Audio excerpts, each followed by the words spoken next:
Saludos, os doy la bienvenida a este vuestro canal.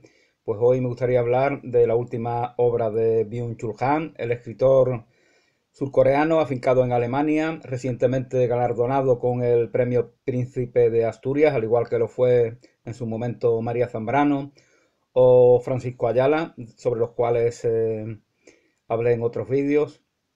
Pues esta última obra de este autor se titula Sobre Dios, pensar con Simone Weil. Simone Weil, sobre la cual también hice algunos vídeos, especialmente sobre su obra La gravedad y la gracia, que creo que es una de las principales a las que se refiere Byung-Chul Han en este libro.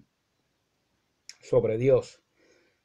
Lo que nos capacita para crear no es el poder, sino el amor. El amor es lo que nos capacita para crear. La nada que emerge al trascender nuestra individualidad, en este sentido se refiere a la individualidad como eso que creemos ser segregado de todo, eh, bajo un patrón separatista. La nada que emerge al trascender esa individualidad segregada es apertura y expansión del amor, trascendiendo ese ser que se cree segregado, separado, confrontado con la inconmensurabilidad del universo, trascendiéndolo, pues entonces se hace espacio para que emerja el amor, que es la verdadera fuerza creativa, aquello que nos capacita para crear. El culto del yo está en relación con la crisis de las religiones. Si no hay Dios, el ombligo propio de ese individuo segregado y confrontado con todo, con todas y con todos, se convierte en Dios. E igualmente se crea políticamente otro tipo de Dios. Cuando eh, el Estado que ha usurpado la religión, que ha usurpado la espiritualidad, que ha usurpado figuras como la del propio Cristo y su mensaje, cuando se deshace de eso, pues él mismo se convierte, sigue estando divinizado, sigue para los ateos, y vivimos en una época en que cualquiera lo es, el Estado se convierte en Dios. Por eso esa necesidad de que desde el Estado se, se, se cree un mecanismo de control, de opresión. Ya no se confía en el ser humano, no se confía en las capacidades de las personas, sino que solo se especula con algo que desde afuera, ese usurpador, como diría precisamente Francisco Ayala en su libro Los usurpadores, ese usurpador llamado Estado que ha usurpado el poder de las personas, desde él se vaya especulativamente creando un orden opresivo que termine con los supuestos males, cosa que es imposible cuando él de por sí es un mal. Pero bueno, esto ya es que llevar el tema por otros derroteros. El culto del yo está en relación con la crisis de las religiones, como os comentaba. El yoísmo, el culto narcisista de sí mismo, es el credo que suplanta a los demás. Ya no hay credo, ya no hay cristiandad, ya no hay iglesia católica, anglicana, protestante. El luteranismo lo ha terminado con todo, ha acabado con el arte cristiano, desmantelando todas las iglesias porque inconscientemente se pretendía destruir, vencer, acabar con la fe cristiana. De ahí que abunden los ateos en los países germánicos, como no puede ser de otra manera. Es la consecuencia inevitable de ese desmantelamiento de los templos cristianos. Y este yoísmo, como le llamo yo, este narcisismo, es lo que suplanta a un credo comunitario. El culto narcisista de sí mismo, segregado, confrontado, que se que especula en cómo hacerse con los bienes que son siempre percibidos como escasos.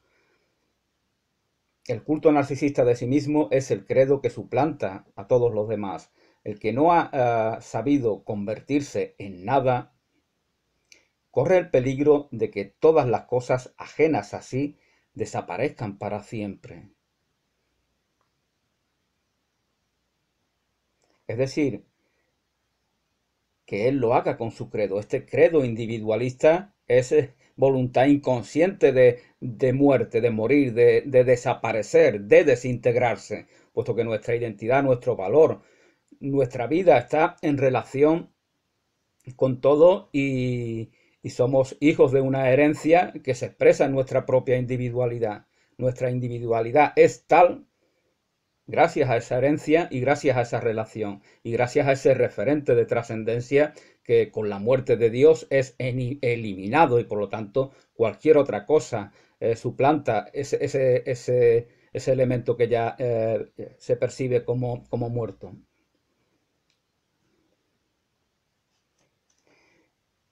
Esta es una frase de Simone Weil. El que no ha sabido convertirse en nada, ese vacío, esa noche oscura del alma que nos permite acceder al abrazo del amado en en los versos de San Juan de la Cruz, que también comentaba Edith Stein, y lo decía en los vídeos que hice sobre la ciencia de la cruz.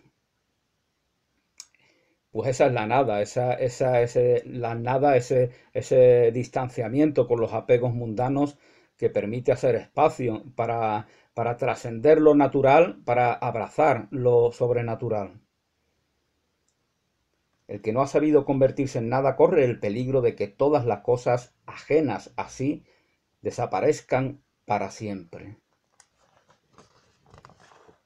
La incapacidad de sentir La incapacidad de sentir dolor conduce a la ausencia de empatía. La incapacidad de sentir dolor conduce a la ausencia de empatía.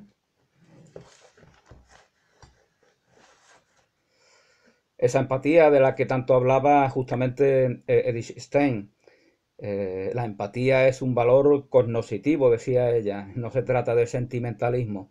Gracias a la empatía nos conocemos a nosotros mismos, crecemos como personas, comprendemos cuál es la realidad con la cual interactuamos, es decir, es un valor de crecimiento del individuo. No se trata de una concesión compasiva, la compasión efectivamente es algo que precisa de empatía, pero de por sí la empatía no es compasión. Y la incapacidad de sentir dolor, decía Oscar Wilde, que allí donde hay dolor, eso es un lugar sagrado. Eso lo decía Oscar Wilde ya al término de su vida, a pesar de haber sido un dandy, un sibarita, un hombre que vive para el placer y para los placeres, supuestamente.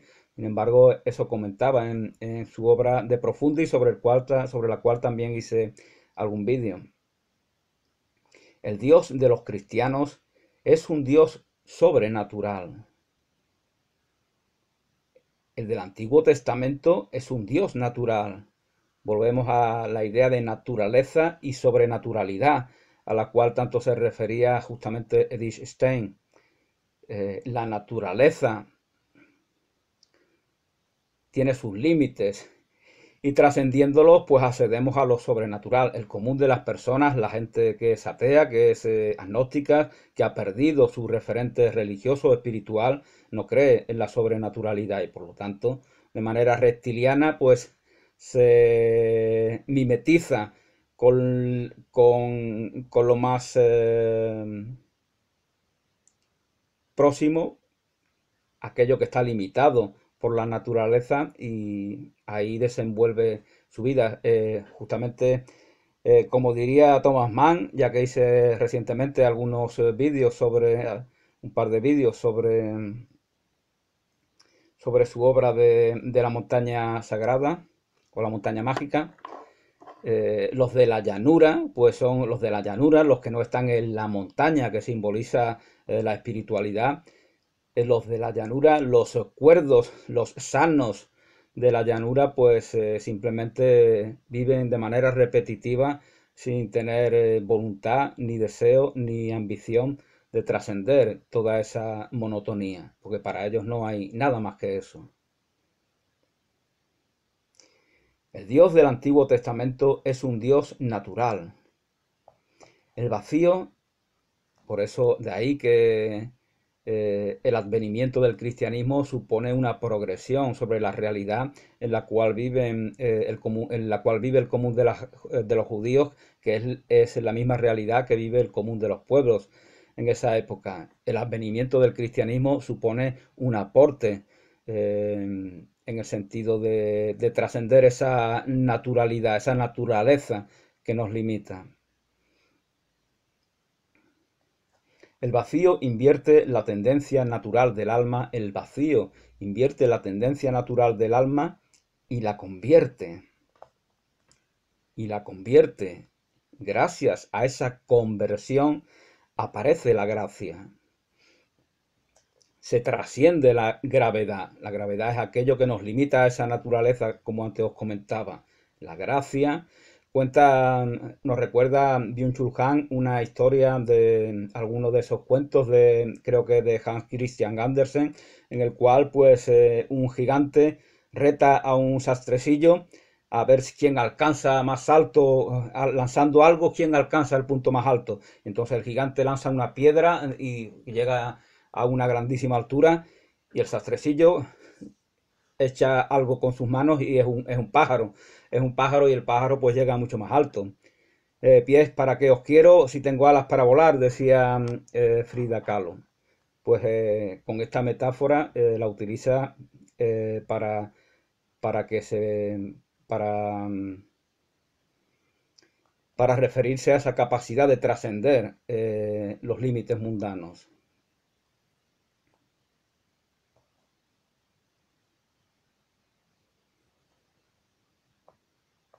La misericordia brota de la relación sobrenatural. Por eso se normaliza el egoísmo, la codicia, la ambición personal, el apego a los placeres mundanos. Todo eso queda normalizado puesto que ya no hay nada que nos incite a trascenderlos y con lo cual se ve como tontos aquellos que no se limitan al gozo de lo más burdo, de los placeres más bajos, se les ve como ingenuos, eh, como personas como locos.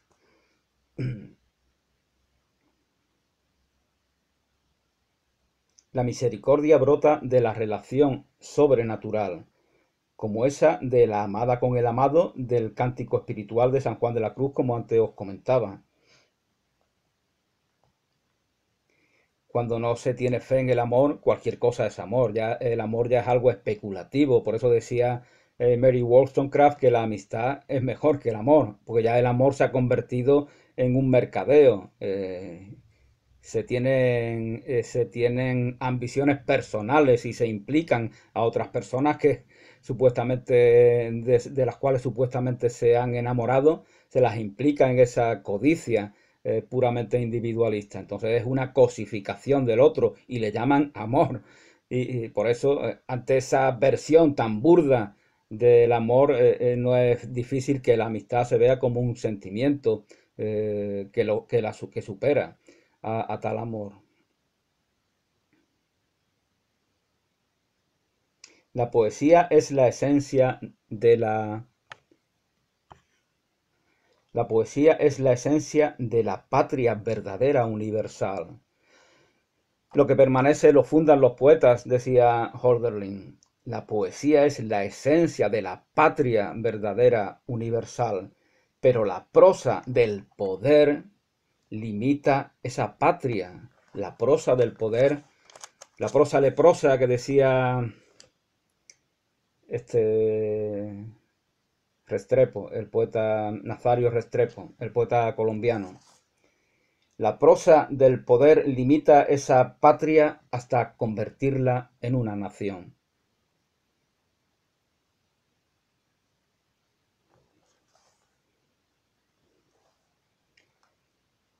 Simone Weil opone su universalismo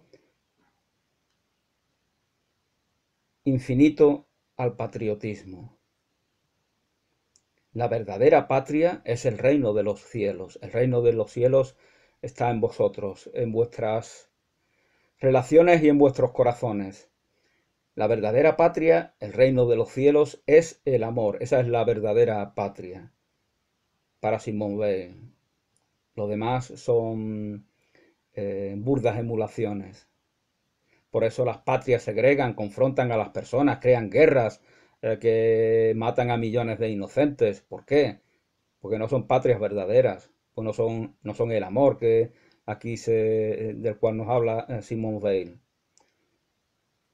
La amistad es sobrenatural en la medida en que renuncia a apoderarse. Ese es el falso amor al cual antes me refería. Queremos apoderarnos de la otra persona, cosificándola para llenar un vacío, ese vacío que el individuo ha hecho al matar a Dios. Entonces necesitamos de una compensación que llene ese hueco.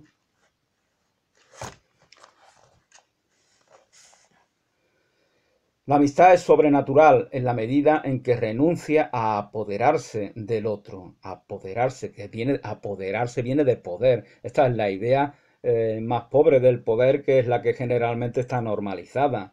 Apoderarse, es decir, usurpar el valor del otro, eliminarlo, borrarlo de nuestros corazones para explotarnos, para explotarlo conforme a la codicia del propio ombligo. Eso es apoderarse, apoderarse. La amistad es la amistad es sobrenatural en la medida en que renuncia a apoderarse del otro. La descreación es la superación del tiempo, es decir, la eliminación del yo segregado. Entonces, abandonando el yo cambiante y sometido al tiempo, alcanzamos la solidez. Allí el instante, el verdadero gozo, se une a la eternidad, un sentimiento. La eternidad es un sentimiento. Comprendemos la eternidad cuando la aceptamos como un sentimiento que está en relación con ese amor que es nuestra patria, como antes os comentaba.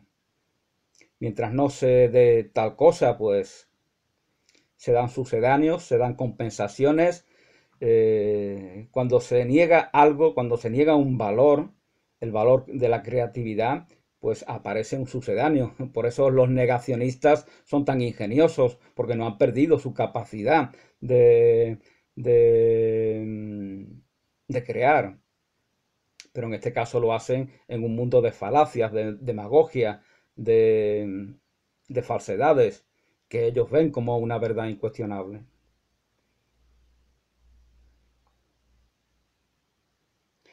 La imaginación para Simone Weil, ya lo explicaba en los vídeos que hice sobre la gravedad y la gracia. Para Simone Weil la imaginación no es un valor creativo, sino que es todo lo contrario. La imaginación, como lo usamos a veces, no, tú te imaginas cosas, tú te has creído que pero yo no tenía ninguna mala intención, tú que te lo estabas imaginando. En la vida cotidiana, pues a veces nos encontramos con situaciones en la cual imaginación significa lo que nos está diciendo Simone Weil, es decir, una elucubración que no tiene fundamento alguno, nada más que la imaginación del que la hace. La imaginación como fuerza de gravedad, y está en relación con la fuerza, con la gravedad, como algo simbólico que niega la gracia que trasciende tal gravedad. La imaginación como fuerza de gravedad impide alzar el vuelo de esas alas, como el del cuento de Andersen, del sastrecillo que echa a volar el pájaro. La imaginación como fuerza de la gravedad impide alzar el vuelo hacia lo trascendente,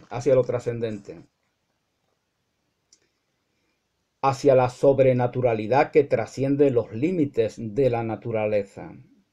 Para el negacionista de lo sobrenatural, todo empieza y termina en esos límites, bajo esos límites. Por eso se hace un experto en ello, porque ahí nada él como pez en el agua.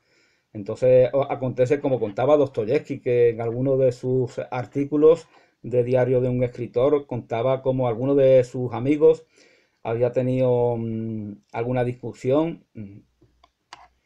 Y contaba este amigo que había recordado una leyenda en el cual el rey de la selva, es decir, el león, es desafiado por un puercoespín, si no me equivoco, por un puercoespín, y lo desafía para quitarle el trono. Entonces van a pelearse y el puercoespín echa un pestazo impresionante y el león se larga asqueado. Entonces el puercoespín celebra su victoria, ¿no? Y entonces el amigo de Dostoyevsky decía, pues lo mismo me ha pasado a mí. Me he ido a un ámbito, me he ido a debatir en un ámbito en el cual se van a utilizar unas falacias, una demagogia, unos retorcimientos a los cuales yo no estoy acostumbrado, no estoy habituado, yo no soy experto en ellos y por lo tanto salgo derrotado como salió derrotado supuestamente el león ante el hediondo puercoespín. Estas cosas, pues, desgraciadamente están muy en boga hoy en día, hoy que gracias a las redes sociales, pues abundan los expertos por todas partes, que solo son expertos en su imaginación, en el sentido de imaginativo que le da Simone Weil. O se obedece a la gravedad o se obedece a la armonía.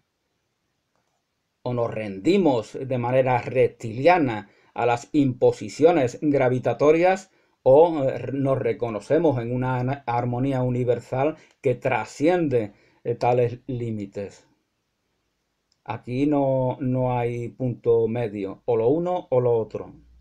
O se obedece a la gravedad o se obedece a la armonía, a la relación entre las cosas. Cuando reconocemos las cosas están vivas porque vivo está aquel que se relaciona con ellas. Entonces ya no cosificamos en el sentido en el cual antes lo decía, porque nos reconocemos partícipes de esas relaciones que mantenemos con todas esas cosas. O se obedece a la gravedad o se obedece a la armonía, a la relación entre las cosas. La gravedad es bajeza, la gravedad es apego mundano a aquello que nos impide dar un valor trascendente a nuestras vidas.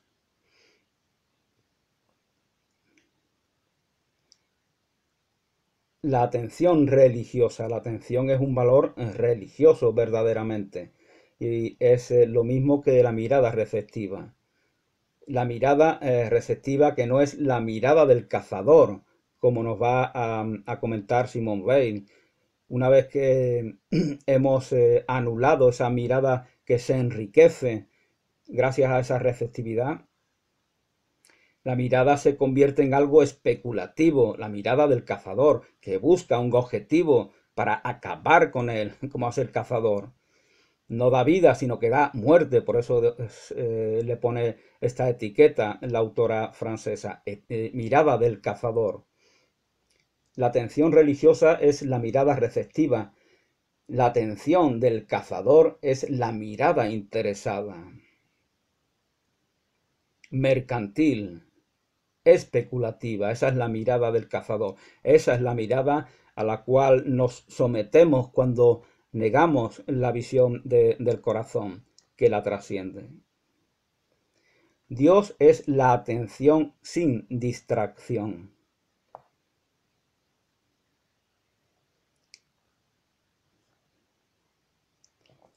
Los estímulos que nos vuelven adictos adormecen la atención. La atención requiere duración. Por eso no podemos mantenerla en aquello ante lo que cambia. No podemos mantener la atención ante lo cambiante. Por eso hay que tener voluntad de reconocer lo que trasciende los cambios.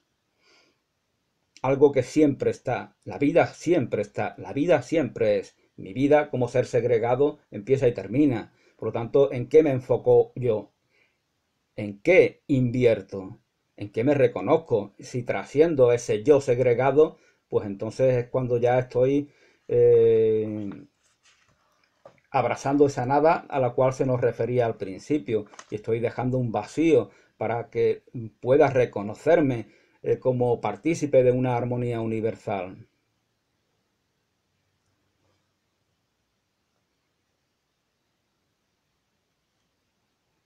Aquello que no cambia. Dios solo puede estar presente en la creación en forma de ausencia. Esa nada está en relación. La nada, decía María Zambrano, es una idea religiosa, es un concepto espiritual. Viene del misticismo. No viene de Heidegger, ni de Hegel, ni de Nietzsche, ni de Schopenhauer, ni de Kierkegaard. No. De ahí es de donde viene el concepto de la nada y el mismo concepto al cual ellos se van a referir. Dios solo puede estar presente en la creación en forma de ausencia. Dios es el centro de la creación sin estar en él. Él deja espacio, por eso estamos aquí, por eso somos lo que somos, por eso tenemos la libertad que tenemos. Porque es un regalo de Dios que se aparta para que pueda dar para que se nos pueda dar esa vida y para que se nos pueda dar esa libertad. Dios solo puede estar presente en la creación en forma de ausencia. Quien busca no encuentra. Esto vuelve a recordarme a María Zambrano, ¿no? Cuando habla de esa razón poética como aquello que no busca, sino que expresa algo que ya ha sido encontrado, que ya ha sido reconocido y por lo tanto de manera expansiva, asertiva, centrífuga, va expresando tal hallazgo interior. Quien busca no encuentra, pero quien no busca es encontrado. Y esta es una frase del mismísimo Kafka, el autor del Castillo, al cual se refería María Zambrano en alguno de sus libros. Lo que no tiene alas, volvemos a esas alas, acaba siempre por caer. Esto es lo que dice Andersen al final de su cuento. Aquello que no tiene alas, entonces necesitamos de alas para trascender esa gravedad. Esta es la metáfora central de este pensamiento. La inactividad es la ausencia de esfuerzo. La inactividad es la ausencia de esfuerzo. Quien se esfuerza se agota. Esforzarse viene de forzar. Es decir, que no te estás reconociendo en una fortaleza que trasciende tus límites. Si te reconoces en una fortaleza que trasciende todo esfuerzo limitante, pues entonces evidentemente vas a dar más de ti, de lo que puedes dar sin hacerlo.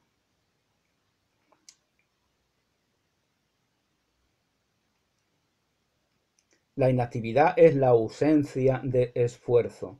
La atención pura y sin mezcla es oración. Eso es la atención pura. Eso es la oración, atención pura. Es ese abrazo al cual accede la amada, como nos cuenta San Juan de la Cruz, una vez que ha pasado por esa noche oscura que le permite desapegarse de los límites mundanos.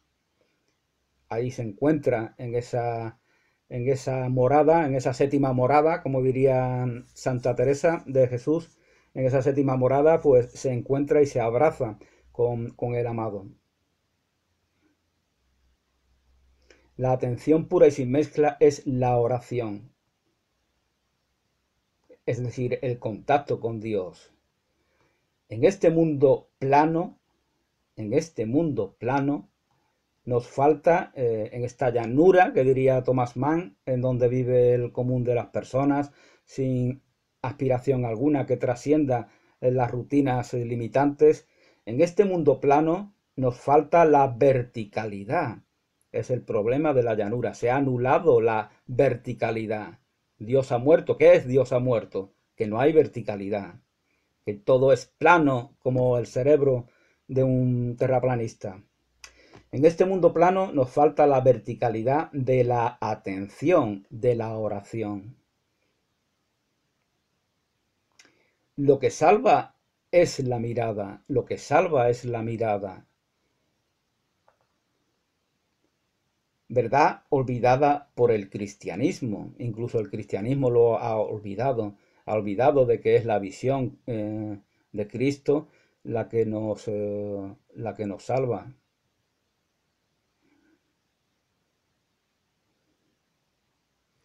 Incluso afirma Byung-Chul Han que mirada y religión son lo mismo. La mirada no es la mirada del cazador que busca devorar lo que está afuera. No, la mirada es una herramienta de recepción, de comprensión, de abrazar la realidad de la cual no sabemos partícipes.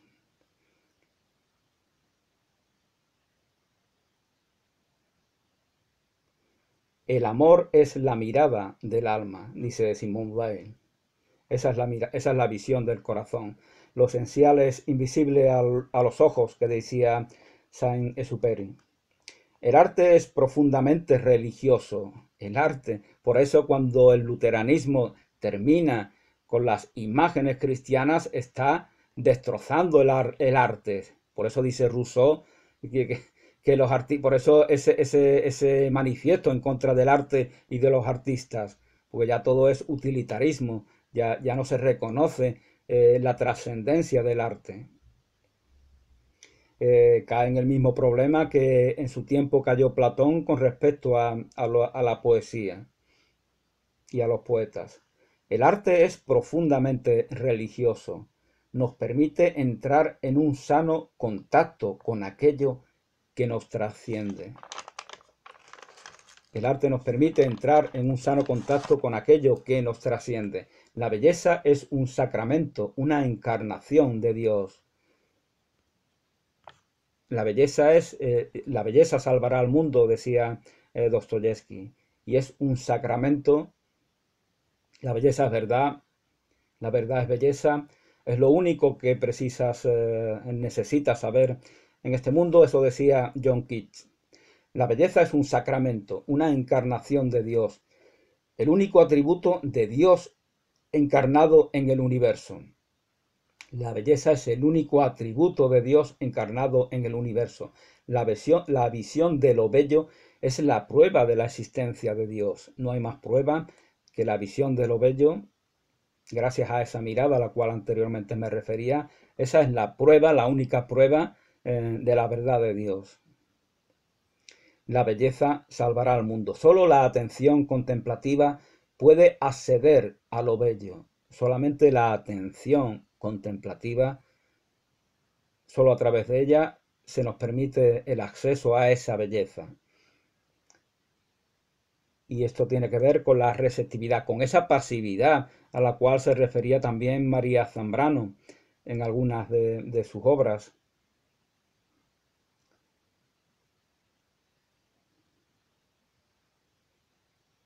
La distancia es el alma de lo bello.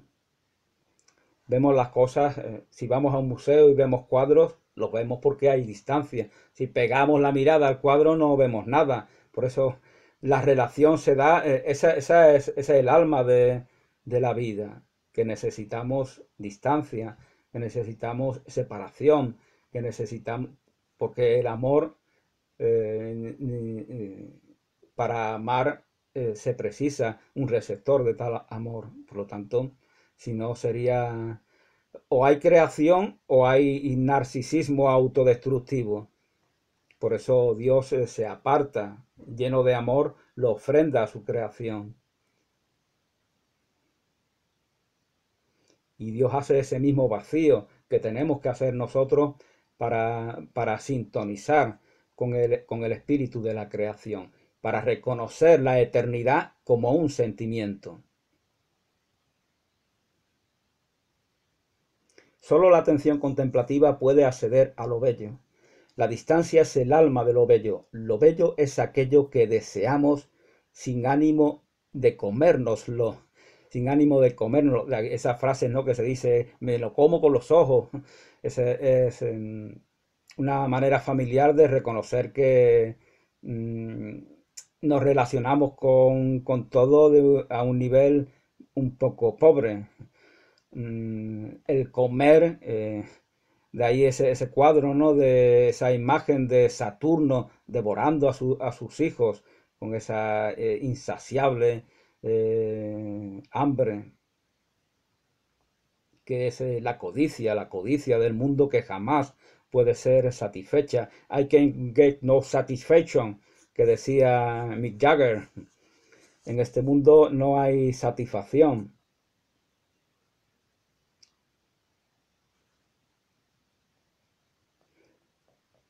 Lo bello es aquello que deseamos sin ánimo de comérnoslo, como decía. En este mundo no hay fines. Todas las cosas que tomamos por fines son medios. En este mundo todos son medios. El cuerpo es un medio de comunicación.